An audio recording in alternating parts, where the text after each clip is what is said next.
which I haven't read through. I read through her other one that I had here, which was here, but we have a new one, so here it goes. Some of the same things. Sight reading. I would love to introduce to you Reverend Irene Lavin. Tonight's inspirational speaker is from Amherst.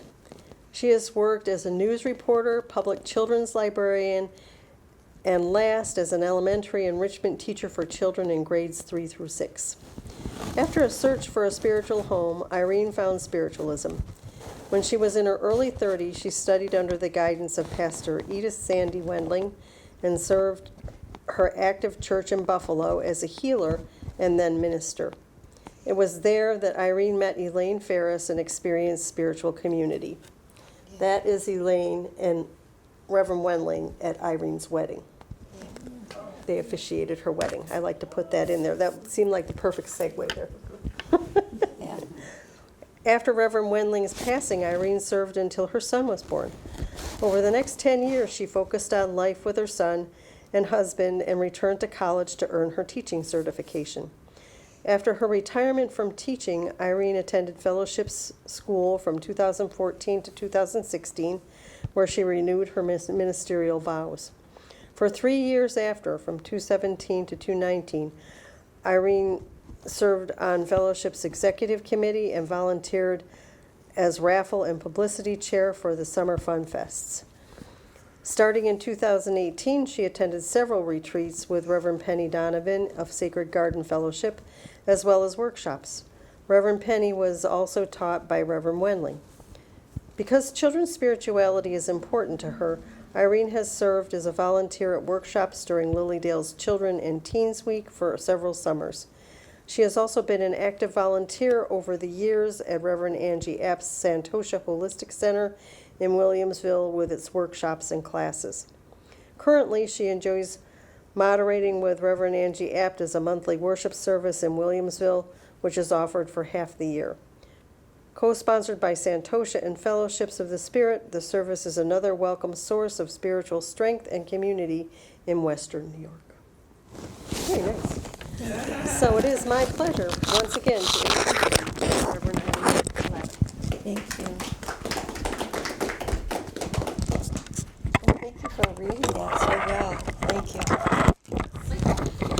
Now, can you hear me from the... Just get set up.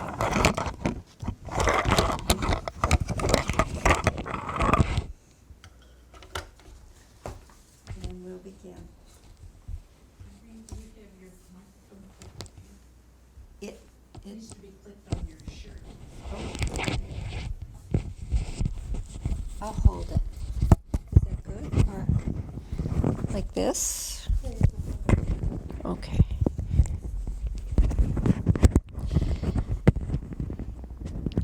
If I only had a mirror. So, it's just, could you help me with this? It's just awkward to press it and then move it. Thank you, dear. Really appreciate that. What are friends for? So our topic tonight is abundance, and next week the topic will be abundance as well. And I did a fair amount of learning about this topic, even though when I started I thought I knew enough, but oh, there's so much. There's an abundance of information about abundance. Abundance is the nature of the material universe. We only have to look at plants and wildlife of all kinds to see continuous replenishment through the seasons, especially in fall with this wonderful array of fruits and vegetables, and spring's uplifting vibration from all that emerging new life. We see what our nurturing earth is capable of. What is abundance to you? What appears first in your mind? My first thought goes to material things. Vegetables like squashes, tomatoes, and ginger that inspire me to cook a meal. clothes that suit the weather outside, to keep me warm or let me cool off, comforters, resources that bring a feeling of well-being. For many, if they've ever gone without for a while, abundance is having enough money to pay the bills with extra for savings. And so is sitting by a creek in summer, playing a game together, having a meaningful conversation, or feeling comfortable sitting beside a pet, or reading a book that speaks to you deeply, free from the public library. Such abundance on those shelves with thousands of books written by thousands of people, sharing. Abundance is possible. There is enough to go around. We began demonstrating that through this recent government shutdown. In response, many people opened their hearts and pockets, lowered prices, shared and provided for others. Increased numbers of volunteers contributed their energy to distributing food. So many individuals across the United States, as well as numerous organizations, unions, businesses, churches, and state and local governments amplified their giving to provide for neighbors in the community. They created a sense of having enough, of having security, especially for people who had few options to replace SNAP benefits. When we go forward with this mindset that we can come together with determination to provide enough for each of us, we are on our way to creating abundance.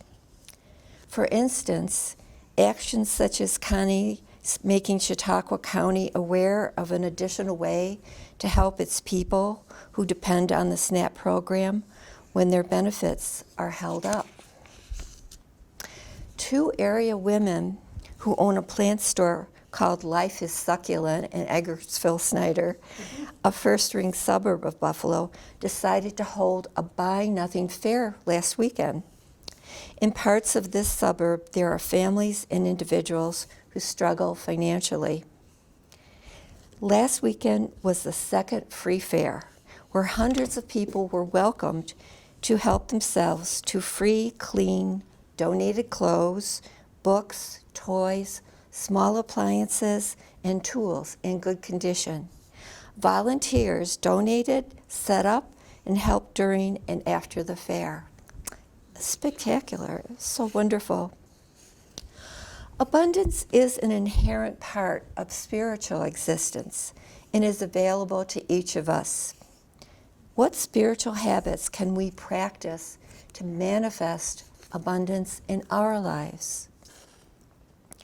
While exploring this topic, I turned to lessons about prosperity and abundance in this book, Manifesting, by Reverend Penny Donovan. Her spiritual teacher, Gabriel, conveys through Reverend Penny that abundance is all around us. He explains, and this is a quote, "Now, that abundance vibration, I shall call it that, the abundance vibration manifests in any way that you perceive it, for it is ever becoming, ever manifesting, and it will produce exactly what you outpicture doing. The abundance vibration that encircles the universe is never absent, ever, from any place, and most assuredly from any place that your finite minds can imagine." In this lesson, Gabriel talks about how people think about limitations and how we can uproot them from our minds. He compares limitations to weeds. He encourages us to instantly replace thoughts of limitation with the truth of our being boundless, limitless.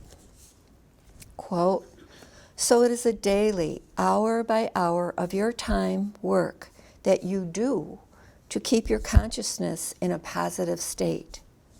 Now, the more you do this, the easier it becomes. Why?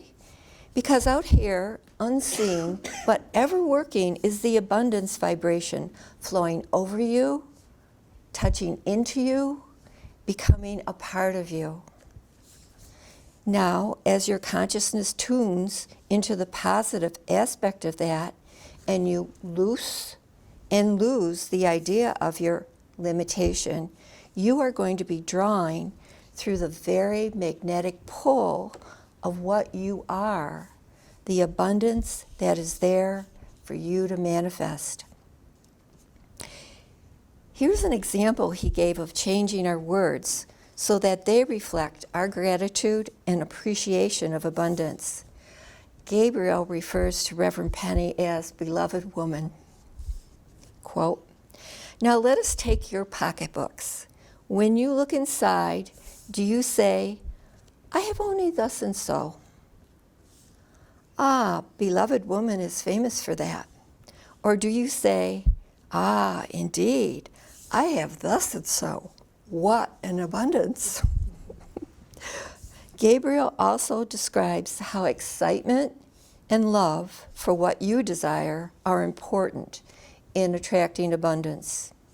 He reminds us that, quote, "There's nothing wrong with having abundance. God created you for it. If you did not desire it, do you think you would be meant to have it? Don't you think the very desiring of it is your prompting from the within of you to express the abundance of God manifesting in your lives?" Many of the nuanced truths Gabriel shares show up in Florence Scovel Shinn's book, The Game of Life. She was a practitioner of manifesting abundance in the early 20th century. People would come to her for her to say and make affirmations for them to say, or she would say it on their behalf, and manifestations would occur. It's amazing. And this book is full of so many stories and examples of that. She affirms that man's supply is inexhaustible and unfailing when fully trusted, but faith or trust must precede the demonstration. Okay.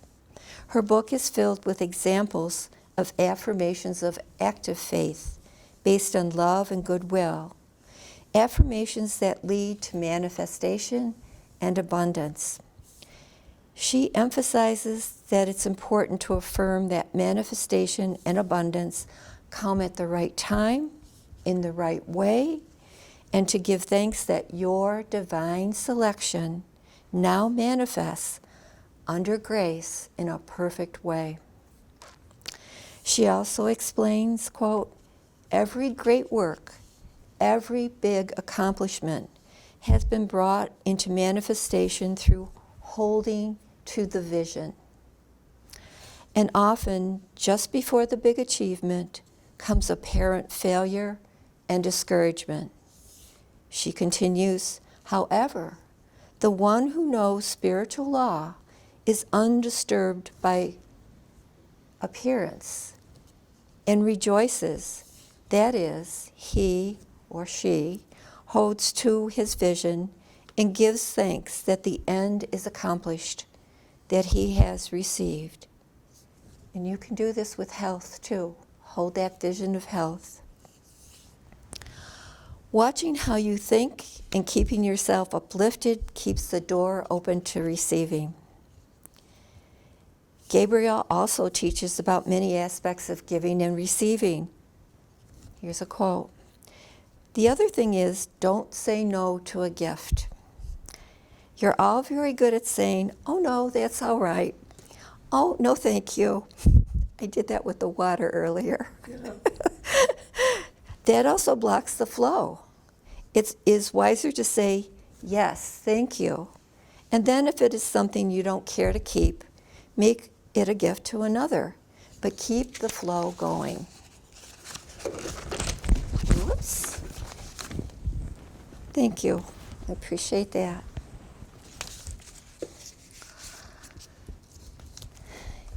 He continues talking about that.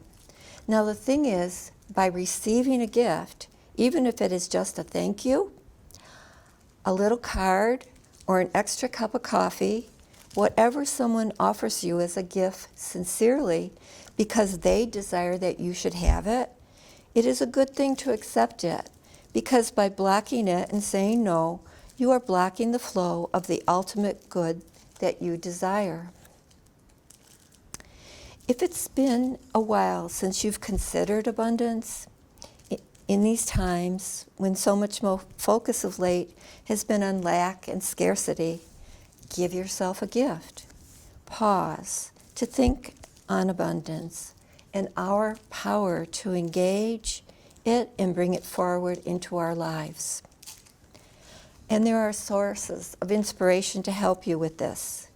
Dip into uplifting reading about abundance and how to manifest and maintain it. Good tips in here. People are also posting accounts of how they are helping create support and abundance for others. So they're inspirational stories, also in the newspaper too. And finally, creating abundance in your own life is an inside job. Know that taking time to sit in silent meditation with your inner divine self will help you persist in daily life to maintain faith that your abundance will manifest in the right time, under grace, in a perfect way. Opening to your inner self strengthens your intention through divine certainty, knowing, and trust. So beautiful. So, may these words be blessed in light and love, and thank you for this opportunity to speak. Okay.